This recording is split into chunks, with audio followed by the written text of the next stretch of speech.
അസ്സലാമു അലൈക്കും വറഹ്മത്തുള്ളാഹി വബറകാതുഹു. സനീറ എന്ന പെൺകുട്ടി. അടുക്കളയിൽ തളച്ചിടപ്പെട്ട ജീവിതം. യജമാനന്റെ സമ്മതമില്ലാതെ പുറത്തിറങ്ങാനാവില്ല. എല്ലാ യജമാനന്മാരുടെയും സൃഷ്ടാവിനെ കുറിച്ച് കേട്ടപ്പോൾ സനീറയുടെ കൽബ് തുടിച്ചു. ഏകനായ അള്ളാഹു, മനുഷ്യരെല്ലാം അവൻ്റെ സൃഷ്ടികൾ. ആ നിലയിൽ എല്ലാവരും സഹോദരങ്ങൾ. സാഹോദര്യത്തിൻ്റെ സന്ദേശവുമായി വന്ന പ്രവാചകൻ. ആ പ്രവാചകൻ ഉരുവിടുന്ന വിശുദ്ധ ഖുർആൻ ആയത്തുകൾ അത് കേട്ടാൽ മനുഷ്യൻ കോരിത്തരിക്കും. മനുഷ്യ മനസ്സിൽ കൊടുങ്കാറ്റടിക്കും. എല്ലാം പറഞ്ഞു കേട്ട കാര്യങ്ങൾ കേട്ടപ്പോൾ ആ പ്രവാചകനെ കാണാൻ മോഹം, ഉപദേശം കേൾക്കാൻ കൊതിയാകുന്നു. വിശുദ്ധ ഖുർആനിലെ ആയത്തുകൾ കേൾക്കണം. എപ്പോഴും ആ ഒരൊറ്റ ചിന്ത മാത്രം. അടുക്കളയിൽ റൊട്ടി ചുടുമ്പോഴും ഇറച്ചി പൊരിക്കുമ്പോഴുമെല്ലാം ആ ഒരൊറ്റ ചിന്ത മാത്രം. പ്രവാചകൻ അർഖമിൻ്റെ വീട്ടിലാണെന്നറിയാം. കാണണമെങ്കിൽ അവിടെ പോകണം. യജമാനന്മാരുടെ ശ്രദ്ധയിൽപ്പെടാതെ എങ്ങനെ പോകും? പോകാതിരിക്കാൻ വയ്യ. മനസ്സ് തുടിക്കുന്നു. ഒരു നാൾ ആരും അറിയാതെ വീട്ടിൽ നിന്നിറങ്ങി ഒറ്റ നടത്തം. ആരുടെയും ശ്രദ്ധയിൽപ്പെടാതെ പ്രവാചക സന്നിധിയിലെത്തി. പ്രവാചകനെ കണ്ടു. ആ വചനങ്ങൾ കേട്ടു. വിശുദ്ധ ഖുർആനിലെ ആയത്തുകൾ കേട്ടു. സനീറയുടെ ഖൽബ് ആടിയുലഞ്ഞു. വയ്യ, സഹിച്ചു നിൽക്കാനാവില്ല. സത്യസാക്ഷ്യം വഹിക്കാൻ ഇനി വൈകിക്കൂടാ. ഉടനെ പ്രഖ്യാപിച്ചു, അള്ളാഹു ഏകനാണെന്നും അവന് പങ്കുകാരില്ലെന്നും മുഹമ്മദ് അവൻ്റെ റസൂലാണെന്നും ഞാൻ സാക്ഷ്യം വഹിക്കുന്നു സ്വല്ലല്ലാഹു അലൈഹി വസല്ലം. സനീറ സത്യവിശ്വാസം കൊണ്ടു. ഇനിയൊരു ശക്തിക്കും സനീറയെ പിന്തിരിപ്പിക്കാനാവില്ല. സൂക്ഷിക്കണം. വിശ്വസിച്ച കാര്യം പരസ്യമാക്കരുത്.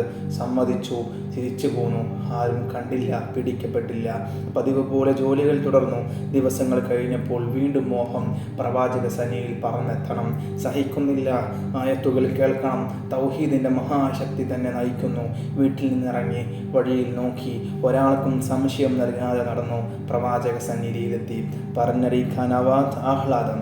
വിശുദ്ധ ഖുർആൻ വചനങ്ങൾ, ദിവ്യമായ അനുഭൂതി. അതിൽ ലയിച്ചിരുന്നു പോയി. വീണ്ടും അടക്കം. പിടിക്കപ്പെടാതിരിക്കാൻ സൂക്ഷിച്ചു. പല തവണ ഇത് ആവർത്തിച്ചു. ആവർത്തനം ചിലരുടെ ശ്രദ്ധയിൽപ്പെട്ടു. അവർ പിന്തുടർന്നു. പിടിയിലായി. സനീറ പിടിക്കപ്പെട്ടു. സനീറയുടെ സത്യവിശ്വാസം ചോദ്യം ചെയ്യപ്പെട്ടു. കഠിനമായ പരീക്ഷണം. യജമാനന്മാർ ഉറച്ച സ്വരത്തിൽ പറഞ്ഞു, നീ അവനെ തള്ളിപ്പറയണം. അവൻ്റെ ദീനിൽ നിന്ന് മടങ്ങണം. നിന്നെ ശിക്ഷിക്കില്ല. ഞാൻ സത്യമതം സ്വീകരിച്ചു. സത്യമതത്തിൽ നിന്ന് മടക്കമില്ല. എന്നെ വെറുതെ വിടൂ. നിന്നെ വെറുതെ വിടില്ല. നീ അവൻ്റെ മതത്തിൽ നിന്ന് മടങ്ങുന്നത് വരെ വേദന അനുഭവിക്കും. എനിക്ക് ഇനിയൊരു മടക്കമില്ല. അടിയുടെ ശബ്ദം മുഖത്തും ശിരസിലും കരങ്ങളിലും. മടങ്ങൂ എന്ന് പറയും. മടങ്ങൂ എന്ന് പറയൂ. മടങ്ങും എന്ന് പറയൂ. ലാ ഇലാഹ ഇല്ലല്ലാഹ്. ക്രൂരന്മാരുടെ കരങ്ങൾ ഇടതടവില്ലാതെ ചലിച്ചുകൊണ്ടിരുന്നു. വിശ്വാസത്തിന് നേരെയുള്ള അതിക്രമം. മക്ക പട്ടണത്തിൽ പലവിധ വിശ്വാസക്കാരുമുണ്ട്. യഹൂദന്മാർ, മജൂസികൾ, ക്രിസ്ത്യാനികൾ, ബിംബാരാധകർ, ഒന്നിലും ചേരാത്തവർ. അവർക്കൊന്നും പ്രശ്നമില്ല. അല്ലാഹു അല്ലാതെ ആരാധനക്കർഹനായി മറ്റൊരു ഇല്ലെന്നും മുഹമ്മദ് അവൻ്റെ റസൂലാണെന്നും വിശ്വസിച്ചാൽ മർദ്ദിക്കും. അബൂജഹൽ വരുന്നു. ക്ഷീണിച്ച വശയായ സനീറയെ അവൻ നോക്കി. തീ പാറുന്ന കണ്ണുകൾ. നീ അവൻ്റെ മതത്തിൽ നിന്ന് പിന്മാറുന്നുണ്ടോ? ഇടിവെട്ടുമ്പോഴുള്ള ശബ്ദം. ഇല്ല. ഇല്ലേ? ഇല്ല. കൈ ആനുവീശി ഒറ്റ അടി. ലാ ഇലാഹ ഇല്ലല്ലാഹ്. കറങ്ങി താഴെ വീണു.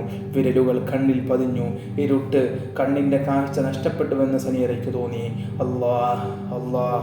ശക്തനായ അബൂജഹൽ ദുർബലയായ ഒരു പെൺകുട്ടിയുടെ വിശ്വാസത്തിന് മുൻപിൽ പരാജയപ്പെടുന്ന അത്ഭുതകരമായ കാഴ്ചയാണ് ചരിത്രം കണ്ടത്. ഇതുപോലെ എത്ര പെൺകുടിമാർ. അബ്ദുൽ മുത്തലിബിൻ്റെ മകൾ സഫിയ, പ്രവാചകന്റെ കുടുംബാംഗം, തിരുമേനിയുടെ അമ്മായി. സഫിയ ബുദ്ധിമതിയായിരുന്നു. തൻ്റെ സഹോദരപുത്രൻ്റെ വാക്കുകളിൽ അവർക്കൊരു സംശയവും ഉണ്ടായിരുന്നില്ല. സഫിയ റളിയല്ലാഹു അൻഹ ഇസ്ലാം മതം സ്വീകരിച്ചു. അതോടെ കൊടിയ മർദ്ദനങ്ങളും ആരംഭിച്ചു. കുടുംബ മഹിമയൊന്നും അക്കാര്യത്തിൽ പരിഗണിക്കപ്പെട്ടിട്ടില്ല. ശത്രുക്കളുടെ ആക്രമണം കാരണം അവർക്ക് സ്വസ്ഥമായി ജീവിക്കാൻ തന്നെ പറ്റാതെയായി. അസ്സലാമു അലൈക്കും വറഹ്മത്തുള്ളാഹി വബറകാതുഹു.